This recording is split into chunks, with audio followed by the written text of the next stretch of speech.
وَيَسْأَلُونَكَ عَنِ الْمَحِيضِ قُلْ هُوَ أَذًى فَاعْتَزِلُوا النِّسَاءَ فِي الْمَحِيضِ وَلَا تَقْرَبُوهُنَّ حَتَّى يَطْهُرْنَ فَإِذَا تَطَهَّرْنَ فَأْتُوهُنَّ مِنْ حَيْثُ أَمَرَكُمُ اللَّهُ إِنَّ اللَّهَ يُحِبُّ التَّوَّابِينَ وَيُحِبُّ الْمُتَطَهِّرِينَ۔ اور وہ آپ سے حیض کے بارے میں سوال کرتے ہیں، آپ کہہ دیجئے کہ وہ ایک اذیت ہے، تو حیض کے دوران عورتوں سے الگ رہو، اور جب تک وہ پاک نہ ہو جائے ان کے قریب نہ جاؤ، پھر جب وہ اچھی طرح پاک ہو جائے تو جہاں سے اللہ نے تمہیں حکم دیا ہے ان کے پاس آؤ، بے شک اللہ بہت توبہ کرنے والوں اور بہت پاک صاف رہنے والوں سے محبت کرتا ہے۔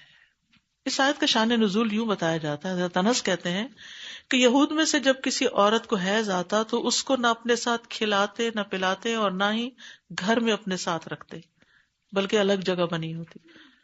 مجھے ناردرن ایریا کی طرف جانے کا اتفاق ہوا اور وہاں پر کچھ قبائل ایسے ہیں کہ جو اب بھی اس طرح رہتے ہیں کہ عورت کو اگر پیریڈز آ جائیں تو اس کے لیے الگ جگہ بنی ہوئی بلڈنگ جیسے ہاسٹل نما، وہ گھر سے اس کو وہاں بھیج دیتے ہیں، یعنی اس کے ہاتھ کا پکا ہوا کھانا نہیں، اس کے ساتھ لیٹنا نہیں، اس کے ساتھ کوئی انٹریکشن نہیں رکھا۔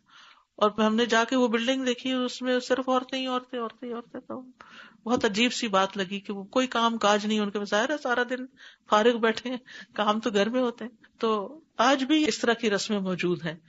تو یہود کے ہاں یہی رسم تھی کہ عورت کو الگ کر دیا جاتا تھا، لیکن اسلام نے آ کر اس چیز کو ختم کیا۔ تو پھر یہ کہ اس پر یہ آیت اللہ تعالیٰ نے اتاری تو نبی صلی اللہ علیہ وسلم نے فرمایا جماع کے علاوہ ہر کام کر سکتے، یعنی صرف فزیکل ریلیشن شپ درست نہیں، باقی ان کے ساتھ بیٹھنا، کھانا پینا اور انٹریکشن سب کچھ جائز ہے۔ ان کے ہاتھ کا پکا ہوا کھا سکتے ہو، حتیٰ کہ نبی صلی اللہ علیہ وسلم کا طریقہ یہ تھا کہ حضرت عائشہ بعض اوقات گوشت کے لیے ہڈی اٹھاتی ہیں، اس میں سے گوشت اتارتی ہیں اور نبی صلی اللہ علیہ وسلم اسی کو لے کر اسی جگہ سے کھاتے، حالانکہ وہ حائضہ ہوتی تھی، یعنی اس کا جھوٹا بھی کوئی ناپاک نہیں ہے، لعاب دہن پاک ہے، پسینہ پاک ہے، آنسو پاک ہے، باقی یہ کہ وہ نجس نہیں ہو جاتی، کیونکہ آپ دیکھیں ہر انسان کے جسم سے نجاست نکلتی ہے، چاہے مرد ہو یا عورت، تو کیا اس بنا پر وہ ناپاک ہو جاتے ہیں؟ نہیں، مومن کبھی ناپاک نہیں ہوتا، لیکن وہ جو نکلنے والی نجاست ہے وہ ناپاک ہوتی ہے، تو اس کے کچھ ادب آداب بتا دیے گئے ہیں۔ تو حیض کے احکام کیا ہے عورت کے لیے کہ اس میں عورت نماز چھوڑ دے گی، نماز کو نہیں دہرانا، لیکن روزے منع ہیں، مگر پاک ہونے کے بعد روزوں کی قضا دینا ضروری ہے۔ اسی طرح مردوں کے لیے فزیکل ریلیشن شپ قائم کرنا منع ہے، لیکن ویسے ساتھ لگنا جو ہے وہ منع نہیں ہے، اسی طرح باقی کام بھی۔ لیکن اگر کوئی مرد کسی عورت سے حیض کی حالت میں فزیکل ریلیشن شپ قائم کرتا ہے تو اس کے بارے میں حدیث میں آتا ہے، رسول اللہ صلی اللہ علیہ وسلم نے فرمایا جس نے حیض والی عورت سے مباشرت یعنی صحبت کی، یا عورت کی دبر میں مباشرت کی، یا کسی کاہن کے پاس گیا اور اس کی کہی ہوئی بات کو سچ مان لیا، تو اس نے محمد صلی اللہ علیہ وسلم پر نازل کی جانے والی چیز کے ساتھ کفر کیا، یعنی یہ بہت بڑا گناہ ہے اگر اس حالت میں کوئی مرد ایسا کرتا۔ اب اس کا جو کفارہ ہے اگر کوئی کر بیٹھا ہے تو وہ عورت پر نہیں ہے، یاد رکھیے۔ اگر رمضان میں کسی نے ایسا کوئی جرم کیا ہے تو وہ جو 2 مہینے مسلسل روزے رکھنے کا اگر ایک روزہ جان بوجھ کے توڑا، وہ مرد پہ ہے، عورت پہ نہیں ہے، کیونکہ عورت اس معاملے میں صرف تعاون کرنے والی ہوتی ہے، انیشیٹ کرنے والی نہیں ہوتی، لیکن اگر انیشیٹ عورت نہیں کیا تو پھر عورت کے اوپر ذمہ داری ہوگی۔ نساؤکم حرث لکم فأتوا حرثکم انا شئتم وقدموا لانفسکم واتقوا اللہ واعلموا انکم ملاقوہ وبشر المؤمنین۔ تمہاری عورتیں یعنی بیویاں تمہارے لیے کھیتی ہیں، تو تم اپنی کھیتی میں جس طرح چاہو آؤ، اور اپنے نفسوں کے لیے نیک عمل آگے بھیجو، اور اللہ سے ڈرو اور جان لو کہ یقیناً تم اس سے ملاقات کرنے والے ہو، اور مومنوں کو خوشخبری دے دیجیے۔ یہ آیت بھی پچھلی آیت سے متعلق ہے۔ اب یہاں پر عورت کو ایک بہت قیمتی چیز بتایا گیا، اور خاص طور پر عورت کو اس لیے کھیت سے تشبیہ دی کہ کھیت بھی پروڈیوس کرتی ہے اور عورت بھی پروڈیوس کرتی ہے، اس میں کوئی برا ماننے والی بات نہیں ہے، کوئی بری مثال نہیں دی۔ آپ پوچھیں کسانوں سے، ان کو اپنی زمینیں کتنی پیاری ہوتی ہیں۔ تو پچھلی آیت میں یہ کہا گیا تھا کہ فَاعْتَزِلُوا النِّسَاءَ فِي الْمَحِيضِ، حیض کی حالت میں عورت کے پاس نہیں آنا، جب پاک ہو جائیں تو اس کا کیا مطلب ہے؟ حیض ختم ہو جائے اور وہ غسل کر لیں، تطہرنا، فَإِذَا تطہرنا کا مطلب ہوتا ہے نہا لیں، پھر اس کے بعد تم ان کے پاس آؤ، من حیث امرکم اللہ، جہاں سے اللہ نے تمہیں حکم دیا ہے، یعنی نیچرل وے میں، پیچھے سے نہیں، یہ منع ہے۔ ان اللہ یحب التوابین ویحب المتطہرین، پاک صاف ہونے والوں سے اللہ تعالیٰ محبت رکھتا ہے. توبہ سے انسان گناہوں سے پاک ہوتا ہے، چاہے اندر کی ہو چاہے باہر کی ہو. اور پاکیزگی اور صفائی جو ہے، جسمانی طہارت جو ہے، یہ اللہ تعالیٰ کو ویسے ہی بہت پسند ہے. یعنی صاف ستھرا رہنا، نہائے دھوئے رہنا، وضو کرنا، اپنے زائد بالوں کو اتارنا، استنجا وغیرہ درست طریقے پر کرنا، خوشبو کا استعمال کرنا، صاف ستھرے رہنا، بالوں، ناخنوں، ہاتھ پاؤں، ان سب چیزوں کی صفائی جو ہے یہ اللہ تعالیٰ کو پسند ہے، اور ایسا کرنے والوں سے اللہ تعالیٰ محبت کرتا ہے. یاد رکھیے جب جان لینے والے فرشتہ آئے گا نا، تو جو پاک روح ہوگی اس کو آ کے سلام کرے گا اور کہے گا اے پاک روح نکل اس بدن سے جو پاک صاف ہے. پاک روح پاک بدن سے نکل. تو اس لیے اگر نہانے کی ضرورت پیش آ جائے کسی وجہ سے تو اس میں بہت تاخیر نہیں کرنی چاہیے کہ سارا دن انسان، بعض عورتوں کی عادت ہوتی ہے پیریڈ صبح ختم ہوئے اور شام کو جا کے نہا رہی ہیں اور بیچ میں نمازیں خراب ہو رہی ہیں. ایسا نہیں ہونا چاہیے. جب بلڈ کا انقطاع ہو جائے، ختم ہو جائے، ساتھ ہی نہا لینا چاہیے، کیونکہ پاک رہنا، صاف رہنا اللہ تعالیٰ کو زیادہ محبوب ہے. اسی لیے آپ دیکھیں حضرت بلال جو تھے، ان کے قدموں کی چاپ نبی صلی اللہ علیہ وسلم نے جنت میں آگے آگے سنی تھی. تو ہم نے پوچھا بلال تم کون سا ایسا عمل کرتے ہو؟ تو انہوں نے کہا کہ جب میرا وضو نہیں رہتا تو میں وضو کر لیتا ہوں، 2 نفل پڑھ لیتا ہوں. یعنی وہ مسلسل وضو سے رہتے تھے. تو اگر ممکن ہو، کچھ لوگوں کو میں نے دیکھا ہمیشہ وضو سے رہتے ہیں، کچھ لوگوں کے لیے مشکل ہوتا ہے، ان کے پیٹ میں ایسی کوئی تکلیف ہوتی ہے کہ وضو زیادہ دیر قائم نہیں رہتا. لیکن جن لوگوں کو ایسا مسئلہ نہیں ہے، وہ لمبا ٹائم پاک رہ سکتے ہیں، تو یہ جتنی دیر آپ پاک رہیں گے اللہ تعالیٰ کی محبت ہی حاصل ہوگی. تو اس لیے پاکیزگی کا اہتمام کرتے رہنا چاہیے. اور پھر آپ دیکھیے کہ یہاں پر عورتوں کے ساتھ جو تعلق ہے اس کو اللہ سبحانہ و تعالیٰ نے نکاح کے ساتھ جو حلال کیا ہے، اس میں یعنی جب تم چاہو دن ہو یا رات ہو اس میں کوئی ممانعت نہیں ہے. لیکن یہ کہ اللہ سے ڈرو، کسی کے اوپر ظلم زیادتی نہ ہو. عورت کے اگر حالات ایسے ہیں کہ وہ شوہر کے ساتھ تعاون کرنے میں ہمت نہیں رکھتی، یا بیمار ہے یا تھکی بھی ہے، تو پھر اللہ سے ڈرتے ہوئے اس کے ساتھ تعاون کرنا چاہیے. اور اسی طرح بیوی کو بھی شوہر کے ساتھ تعاون کرنا چاہیے، کہ اگر شوہر کا دل ہے اور بیوی کا نہیں ہے تو اس وقت ہر وقت حجت بہانہ نہیں ہونا چاہیے. واتقوا اللہ واعلموا انکم ملاقوہ، اللہ سے ڈرو، یاد رکھو اس سے ملاقات ہے تمہاری. سبحان اللہ، کتنے پرائیویٹ معاملات ڈسکس ہو رہے ہیں، کتنے اندر کی باتیں ڈسکس ہو رہی، اور یہاں تقویٰ کا حکم دیا جا رہا ہے. کیونکہ باہر تو کوئی آپ کو میاں بیوی کو لڑتے جھگڑتے دیکھ کے فیصلہ کر سکتا ہے یہ ظالم ہے، یہ اس کا قصور نہیں، اس کا قصور ہے. لیکن بیڈ روم کے اندر کون فیصلہ کرے گا تیسرا بندہ کہ کس کے اوپر زیادتی ہو رہی ہے، عورت پہ ہو رہی ہے مرد پہ، کون ظالم ہے؟ تو ان معاملات کو تقویٰ ہی ٹھیک کر سکتا ہے کہ اللہ سے ڈرو. اللہ سبحانہ و تعالیٰ کو اس وقت بھی اپنے سامنے پاؤ کہ وہ دیکھ رہا ہے. اگر میں نے کہیں ڈنڈی ماری اور اٹھ کے واویلا کیا اور مجرم دوسرے کو بتایا تو ہو سکتا ہے وہ دوسرا عورت بیچاری مغلوب ہو جائے یا مرد بیچارہ چپ کر جائے، لیکن اللہ کے ہاں تو سب لکھا جا رہا ہے. یعنی آپ دیکھیے باقی جگہوں پہ صرف تقویٰ کی بات، یہاں وَاعْلَمُوا، جان لو اچھی طرح، انکم ملاقوہ، تم اس سے ملاقات کرنے والے ہو. یاد رکھیے اگر یہ میاں بیوی کو یاد رہ جائے نا تو گھروں سے جھگڑے ختم ہو جائے. کیونکہ ہمیشہ ہر چیز میں اپنے آپ کو نہیں دیکھنا چاہیے کہ میں اس وقت کیا چاہتا ہوں، میری مرضی کیا. ابھی یہ بھی دیکھنا چاہیے کہ دوسرے پہ کیا گزر رہی ہے. دونوں فریقوں کو، مرد کو بھی عورت کو بھی، میاں کو بھی بیوی کو بھی، دونوں کو ایک دوسرے کا لحاظ رکھنا چاہیے، تب گاڑی خوشگواری کے ساتھ چلتی ہے. لیکن اگر انسان خود غرض ہو جائے کہ صرف میری خواہش اور صرف میری مرضی، دوسرا جیتا ہے یا مرتا ہے مجھے پرواہ نہیں، تو یہ چیز نفرت پیدا کر دیتی. اور جب میاں بیوی میں آپس میں نفرت ہو جاتی ہے تو اس کا سخت نقصان ہوتا ہے کہ ایک تو اپنی زندگی حرام ہوتی ہے، دوسری بچوں کی ہوتی ہے، اور تیسری خاندان والے ماں باپ کو بھی ستاتے ہیں، بہن بھائی بھی پریشان ہوتے ہیں. آپ دیکھیے کہ ہر خاندان میں کوئی نہ کوئی ایسی مثال ہوتی ہے کہ جن 2 میاں بیوی کے بیچ میں جھگڑے ہوتے ہیں، کس طرح سارا خاندان پریشانی سے گزرتا ہے کہ ان کا بنے گا کیا. تو اس لیے وَبَشِّرِ الْمُؤْمِنِينَ، مومنوں کو بشارت دے دو. تو یاد رکھیے یہ جو شوہر اور بیوی کا تعلق ہے نا، یعنی سیکشل انٹرکورس جو ہے، یہ ہمارے دین میں عبادت ہے. دیکھنے میں یہ بالکل دنیا کا کام ہے لیکن یہ باعث اجر کام ہے.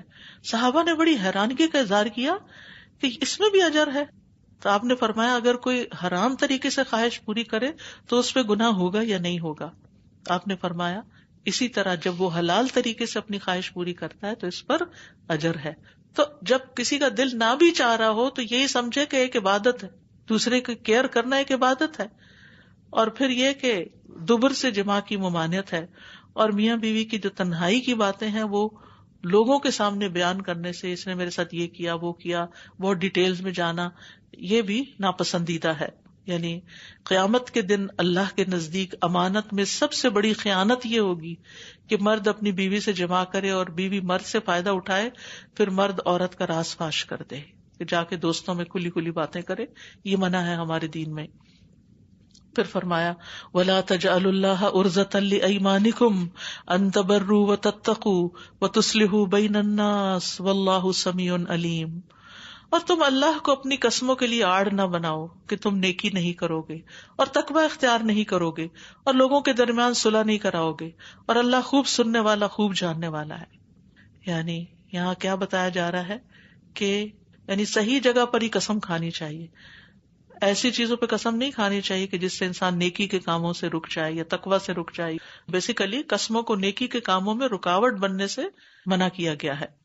اور اگر کسی نیک عمل کی راہ میں کوئی قسم رکاوٹ بن گئی تو کیا کرنا چاہیے؟ قسم توڑ کر کفارہ دینا چاہیے. کفارہ کیا ہے؟ 10 مسکینوں کو کھانا کھلانا یا ان کو کپڑا پہنانا، یا ہے اس میں، یا غلام آزاد کرنا، اور غلام بھی نہیں ہے تو 3 روزے رکھنا. اول میں ہی 3 روزے نہیں ہے. اس طرح انسان اپنی قسم سے باہر نکل آتا ہے. اور پھر یہ ہے کہ کبھی بھی بہتر کام کوئی ہو تو اس کو کرنے کے لیے اگر کبھی قسم کھائی ہو کہ نہیں کریں گے، تو اگر واجب کام ہے تو قسم توڑنا واجب ہے. کوئی کہے میں قسم کھا رہا ہوں میں نہیں نماز پڑھوں گا آج کے بعد، نہیں، اس کو قسم توڑنا لازم ہے، کفارہ دے گا اور قسم توڑے گا. اور اگر کسی مستحب کام کے نہ کرنے پہ قسم کھائی ہے تو اس قسم کو توڑنا مستحب ہے، یعنی قسم توڑنے پہ ثواب ملے گا آپ کو. لیکن اگر بے وجہ قسم توڑ دی تو پھر اس پہ گناہ بھی بہت بڑا ہے. لا یؤاخذکم اللہ باللغو فی ایمانکم ولکن یؤاخذکم بما کسبت قلوبکم واللہ غفور حلیم. اللہ تمہاری قسموں میں سے لغو پر تمہارا مواخذہ نہیں کرے گا. یہ جو عادت ہوتی ہے واللہ باللہ قسم سے، اس پہ نہیں پکڑ، لیکن وہ اس پہ مواخذہ کرے گا جو تم نے دل کے ارادے سے کیا، پکی قسم کھائی. اور اللہ بہت بخشنے والا اور بہت علم والا ہے. تو قسم 3 طرح کی ہوتی ہے. ایک لغو قسم ہوتی ہے جو ایسے ہی تکیہ کلام ہوتی ہے، اور دوسرے جو منعقد ہو جاتی ہے، اور تیسرے جھوٹی قسم. منعقد ہونے والی کے اوپر بات ہو چکی ہے کہ اس کو کیسے توڑ کے کفارہ دیا جائے، لیکن جو جھوٹی قسم ہوتی ہے یہ ڈبو دینے والی ہے. جھوٹی قسم کیا ہے کہ انسان کسی کام کے بارے میں جو اس نے کیا ہو قسم کھا کے کہ میں نے نہیں کیا، تو یہ جھوٹی قسم ہوگی. سب سے پہلے جھوٹی قسم شیطان نے کھائی تھی جب آدم علیہ السلام کو آ کے کہا تھا کہ اللہ تعالیٰ تمہیں اس لیے منع کر رہا ہے اس درخت کا پھل کھانے سے کہ کہیں تم بادشاہ نہ بن جاؤ اور کہیں تم ہمیشہ رہنے والے نہ بن جاؤ، تو تم کھا لو تو دیکھو کیا کیا تمہیں ملے گا. تو اس نے جھوٹ بولا تھا. تو جھوٹ بولنا برا ہے اور اللہ کا نام لے کے جھوٹ بولنا اور بڑا گناہ ہے. تو اس لیے یہاں پر یمین غموس کی ممانعت کی گئی ہے. ایسی قسم پہ کوئی کفارہ نہیں ہے، لیکن توبہ کرنا واجب ہے اور اس میں انسان کچھ صدقہ کر دے. لیکن اس کی مذمت بہت زیادہ کی گئی، خصوصاً اگر جھوٹی قسم کھا کے کسی کا مال ہتھیایا جائے. جیسے لوگ کاروبار میں جھوٹی قسمیں کھاتے ہیں سودا بیچنے خریدنے کے وقت، اور یہ فجار کی علامت ہے. نبی صلی اللہ علیہ وسلم نے فرمایا جس نے قطع رحمی کی یعنی رشتہ داروں سے بے وجہ کاٹا یا جھوٹی قسم کھائی، وہ مرنے سے پہلے اس کا وبال دیکھے گا، یعنی کسی نہ کسی شکل میں اس کے سامنے آئے گی. نبی صلی اللہ علیہ وسلم نے فرمایا جس نے جان بوجھ کے بڑی تاکید کے ساتھ جھوٹی قسم کھائی وہ اپنے چہرے کا ٹھکانہ جہنم میں بنا لے. اس کے علاوہ یہ ہے کہ قسم ہمیشہ اللہ کے نام کی کھانی چاہیے، کیونکہ اللہ سب سے بڑا. باپ کی قسم، ماں کی، بیٹے کی، ان چیزوں سے منع کیا گیا ہے اور اسے شرک قرار دیا گیا ہے، یعنی ناپسندیدہ فعل بھی ہے. اور اس کا پھر کفارہ ہے اگر کسی بت وغیرہ کے نام کی قسم کھا لی کہ انسان لا الہ الا اللہ پڑھے. اب جب قسمیں کھانے کا ذکر ہوا تو بعض لوگ اپنی بیوی سے تعلق نہ رکھنے کی قسم کھا لیتے کہ آج کے بعد میرا تمہارا کوئی فزیکل ریلیشن شپ نہیں، ایک چھت کے نیچے رہتے ہیں لیکن آپس میں میاں بیوی والا کوئی تعلق نہیں رہتا. تو اس کے بارے میں فرمایا للذین یؤلون من نسائہم تربص 4 اشہر فإن فاؤوا فإن اللہ غفور رحیم. جو لوگ اپنی بیویوں سے ایلا یعنی ترک تعلق کی قسم کھا لیتے ہیں ان کو 4 مہینے کی مہلت ہے، پھر اگر وہ رجوع کر لیں تو یقیناً اللہ بہت بخشنے والا، نہایت رحم کرنے والا ہے. تو اس کو دین کی اصطلاح میں ایلا کہتے ہیں کہ انسان کوئی قسم کھا لے کہ میں 1 مہینہ تم سے جمع نہیں کروں گا. اس میں فزیکل ریلیشن شپ کے اوپر قسم کھانے والی بات ہے اصل میں. تو اگر اس مہینے کو وہ پورا کر لیتا ہے تو اس پہ کوئی کفارہ نہیں، لیکن اگر وہ اس سے پہلے توڑ دیتا ہے اور تعلق قائم کر لیتا ہے تو کفارہ دے دے گا. اور ایسی قسمیں توڑ ہی دینی چاہیے جو میاں بیوی کو جدا کرنے والی ہوں. لیکن اگر کسی نے بغیر کسی تعین کے قسم کھا لی کبھی نہیں کروں گا، تو اس کو حکم ہے کہ 4 مہینے تمہارے پاس مہلت ہے، یا تو اپنی قسم توڑو، کفارہ دو اور بیوی سے تعلق کرو، یا پھر تم اس کو طلاق دے دو. فَإِنْ عَزَمُوا الطَّلَاقَ فَإِنَّ اللَّهَ سَمِيعٌ عَلِيمٌ. اور اگر وہ طلاق دینے کا پختہ ارادہ کر لیں تو بے شک اللہ خوب سننے والا، خوب جاننے والا ہے. یعنی اللہ کو سب پتا ہے. یہ کیا بات ہوئی کہ اللہ سننے والا، جاننے والا ہے؟ کیونکہ طلاق کے معاملے میں ایسے گپلے بہت سننے میں آتے ہیں. طلاق دے کے مکر جاتے ہیں، ہم نے تو نہیں کہا. بیوی کہتی ہے میں نے خود اپنے کانوں سے سنا ہے، میاں کہتا ہے میں نے نہیں دی. بہرحال وہ تو بات میاں ہی کی ہوگی، پکڑ اس کی پھر اللہ کے یہاں ہوگی، کیونکہ اللہ نے سن لیا اور اللہ خوب جانتا ہے کہ دونوں کے درمیان کیا چل رہا ہے، کون زیادتی کر رہا ہے. پھر ساتھ ہی فرمایا والمطلقات یتربصن بانفسهن 3 قروء ولا يحل لهن ان يكتمن ما خلق الله في ارحامهن ان كن يؤمن بالله واليوم الاخر وبعولتهن احق بردهن في ذلك ان ارادوا اصلاحا ولهن مثل الذي عليهن بالمعروف وللرجال عليهن درجة والله عزيز حكيم. اور طلاق یافتہ عورتیں 3 حیض آنے تک اپنے آپ کو انتظار میں رکھیں، یعنی شادی نہ کریں، عدت ہے ان کی. اور اگر وہ اللہ اور یوم آخرت پر ایمان رکھتی ہیں تو ان کے لیے یہ حلال نہیں کہ اللہ نے ان کے رحموں میں جو پیدا کیا ہے وہ اسے چھپائیں، کیونکہ حاملہ عورت کی عدت اس وقت تک ختم نہیں ہوگی جب تک بچہ پیدا نہ ہو جائے. تو عورت کہتی ہے کہ اس طرح تو میری شادی بڑی لیٹ ہو جائے گی، تو بہتر یہ ہے کہ میں چپ رہوں اور عدت مختصر کروں. اور ان کے شوہر اس دوران انہیں لوٹا لینے کے زیادہ حقدار ہیں، یعنی رجوع کرنا جس کو کہتے ہیں. اگر وہ اصلاح کا ارادہ رکھتے، ستانے کے لیے واپس لے رہے ہیں تو بہت بڑا جرم ہے. اور ان عورتوں کے لیے معروف طریقے سے ویسے ہی حقوق ہیں جس طرح ان پر ذمہ داریاں ہیں، اور مردوں کا ان عورتوں پر ایک درجہ ہے، اور اللہ بہت زبردست، بہت حکمت والا ہے. تو یہاں مطلقہ کی عدت کے احکام بتا دیے گئے ہیں کہ اگر کسی عورت کو طلاق ہو جائے تو پھر اس کے بعد وہ کیا کرے، 3 مہینے تک، 3 پیریڈز تک انتظار کرے، دوسری شادی نہ کرے. اس دوران خالی نکاح بھی نہیں ہونا چاہیے، پرپوز بھی نہیں کرنا چاہیے، عدت گزرنے کا انتظار کرنا چاہیے. یعنی طلاق رجی ہو یا طلاق بائنہ ہو. رجی کا مطلب وہ پیریڈ جس میں رجوع ممکن ہو، اور بائنہ کا مطلب ہے جس میں رجوع نہیں ہو سکتا. دونوں میں عدت 3 حیض ہے. اور وہ متعلقہ عورتیں جن کی عدت 3 حیض نہیں، وہ کون سی ہیں؟ نمبر 1 حاملہ عورت. اگر 4 دن بعد وہ بچہ جنم دیتی ہے تو 4 دن کے بعد عدت ختم ہو گئی، 5ویں دن وہ شادی کر سکتی ہے قانونی طور پر. پھر اسی طرح ایسی متعلقہ جس کا صرف نکاح ہوا تھا، دونوں میاں بیوی اکٹھے نہیں ہوئے، تنہائی میں کہیں اکٹھے نہیں ہوئے. مثلا لڑکی ایک ملک میں تھی، لڑکا دوسرے ملک میں، فون پر نکاح ہوا، پیپر ورک ہوا، سب کچھ ہوا، اور پھر امیگریشن نہیں ہوئی، لڑکی آ نہیں سکی، اب کتنا انتظار کرے، طلاق دے دی، تو اس لڑکی کے اوپر کوئی عدت نہیں ہے، وہ چاہے تو دوسرے دن بھی نکاح کر سکتی ہے. اسی طرح لونڈی کی عدت 2 حیض، اگر چنونیاں آج کل نہیں لیکن پتہ ہونا چاہیے ان کی 2 مہینے کم ہے. اسی طرح جن کو حیض نہیں آتا، یا تو بہت عمر رسیدہ خواتین ہیں یا بچیاں ہیں جو ابھی بالغ ہی نہیں ہوئی، تو ان کی عدت 3 مہینے ہے. ویسے تو 3 حیض ہے لیکن یہاں 3 لونر منتھس، لونر کیلنڈر کے، ٹھیک ہے. اور ان کے لیے حلال نہیں کہ وہ چھپائیں جو ان کے رحموں میں ہے، اگر وہ اللہ اور یوم آخرت پر ایمان رکھنے کا. صرف احکام نہیں دیے گئے، ان کی امپلیمنٹیشن کے لیے ساتھ پیچھے موٹیویشن بھی ہے. یعنی عورت پر حمل ظاہر کرنا واجب ہے، لازم ہے، اور حمل ضائع کرنے کی ممانعت ہے. بعض عورتیں جن کو ارلی ٹائم میں اگر طلاق ہو جائے تو وہ کہتی ہیں میں اس مرد کا بچہ کہاں پیدا کروں گی اور کہاں سنبھالوں گی، بہتر ہے ضائع کر دوں. تو ضائع نہیں کر سکتے. اور پھر اللہ اور یوم آخرت پر ایمان کی کتنی اہمیت ہے. خاندانی زندگی کے احکامات کا بھی حساب ہوگا آخرت میں جا کے اگر کوئی چیز اللہ کی نافرمانی کی. وَبُعُولَتُهُنَّ أَحَقُّ بِرَدِّهِنَّ فِي ذَلِكَ إِنْ أَرَادُوا إِصْلَاحًا، طلاق رجعی میں شوہر رجوع کا زیادہ حقدار ہے، اگرچہ عورت ناپسند کرے یا عورت کا ولی ناپسند کرے. یعنی اگر کسی مرد نے عورت کو طلاق دی تو بیوی کے شکر ہے میری جان چھوٹی، اب تو میں اس کے پاس واپس نہیں کبھی جاؤں گی.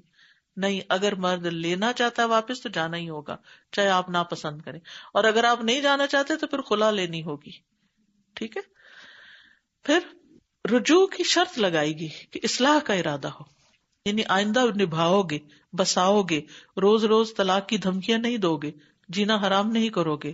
جس کی اصلاح کی نیت نہیں پھر وہ رجوع کا حقدار بھی نہیں. جو عورت کو صرف تکلیف دینے کے لیے، لٹکانے کے لیے کہ کہیں اور شادی بھی نہ کر سکے، ذلیل کرنے کے لیے ایسا کرتا ہے تو پھر اللہ دیکھ رہا ہے.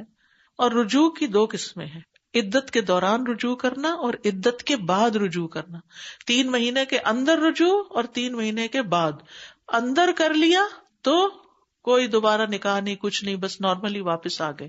اور اس میں یہ بھی ضروری نہیں کہ فزیکل ریلیشن شپ ہو تو ہی رجوع ہوتا ہے. زبانی بھی کہنا کہ نہیں میں اپنی طلاق واپس لیتا ہوں اور تم گھر آ جاؤ، یا ہونا تو گھر میں ہی چاہیے، نکالنے کا تو اس کو ابھی حق ہی نہیں.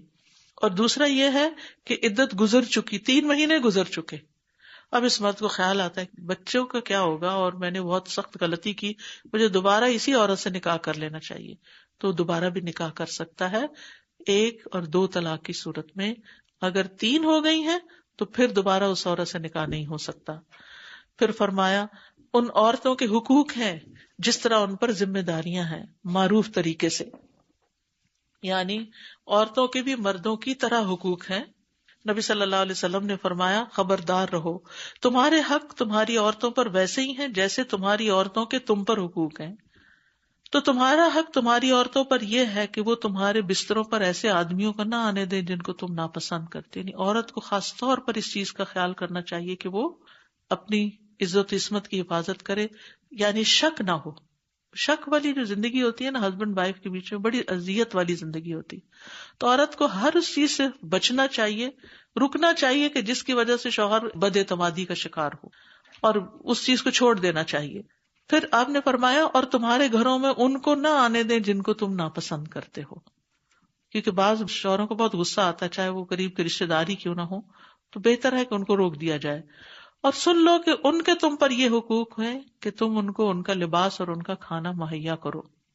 ابن عباس کہتے ہیں میں پسند کرتا ہوں میں اپنی بیوی کے لیے بن سنور کے رہوں، جیسا کہ میری بیوی پسند کرتی ہے کہ وہ میرے لیے بن سنور کے رہے. یہ بھی حقوق میں سے صاف ستھرا رہنا اور ایک دوسرے کا خیال رکھنا. نبی صلی اللہ علیہ وسلم گھر تشریف لاتے تھے تو کیا کرتے تھے؟ مسروق نے پوچھا حضرت عائشہ سے کیا کرتے تھے گھر آ کے؟ فرمایا کان فی محنت اہلی، وہ اپنے گھر والوں کے کام کاج میں ہاتھ بٹاتے تھے.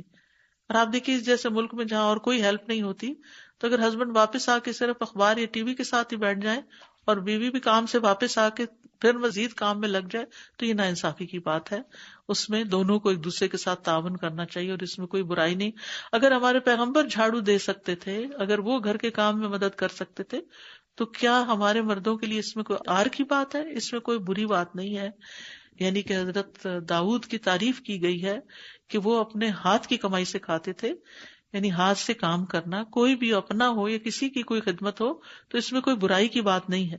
لیکن ایک بات عورتوں کو یاد رکھنی چاہیے کہ مردوں کو اللہ نے ایک درجہ زیادہ دیا. اس کا یہ مطلب نہیں کہ ان کی نمازوں کا اجر زیادہ ہے یا ان کے روزے کا یا ان کی نیکیاں ان کو زیادہ ملیں گی. نہیں نہیں، ایمان میں، عبادات میں، اخلاق میں، ساری چیزوں میں وہ برابر ہے. جو نیکی کرے گا، جتنی کرے گا، اس کا درجہ اتنا ہی ہوگا. عورت نیکیوں میں آ گیا تو اس کا درجہ بلند ہوگا، اور اسی طرح مرد اگر آ گیا تو وہ. لیکن گھر کا جو یونٹ ہے یہ ایسے ہی ہے جیسے ایک مملکت ہوتی ہے، اور اس میں ایک بادشاہ ہے اور ایک ملکہ ہے. یعنی یہ نہیں ہو سکتا کہ دونوں ہی بادشاہ بن بیٹھے. کسی بھی جگہ پر 2 لوگ ایک برابر اتھارٹی کے ہوتے ہیں تو پھر مشکل ہو جاتی. تو اللہ سبحانہ تعالیٰ نے اگر یہ رکھا ہے تو اس میں کوئی حکمت ہوگی. اس کو قبول کرنے میں بھی بڑے فائدے ہیں کہ انسان اگر یہ مان لے کہ ہاں مجھے رسپیکٹ دینی چاہیے یا اس کا ڈیسیژن فائنل ہے، تو اگرچہ گھر کے معاملات بھی مشورے سے طے ہوتے ہیں، لیکن یہاں پر شوہر کے حقوق کی اہمیت بتائی گئی ہے، اور اس پر انسان اگر توجہ کرتا ہے تو اسی میں ہی فائدہ ہے. وآخر دعوانا ان الحمد للہ رب العالمین. سبحانک اللہم وبحمدک اشہد ان لا الہ الا انت استغفرک واتوب الیک. السلام علیکم ورحمۃ اللہ وبرکاتہ.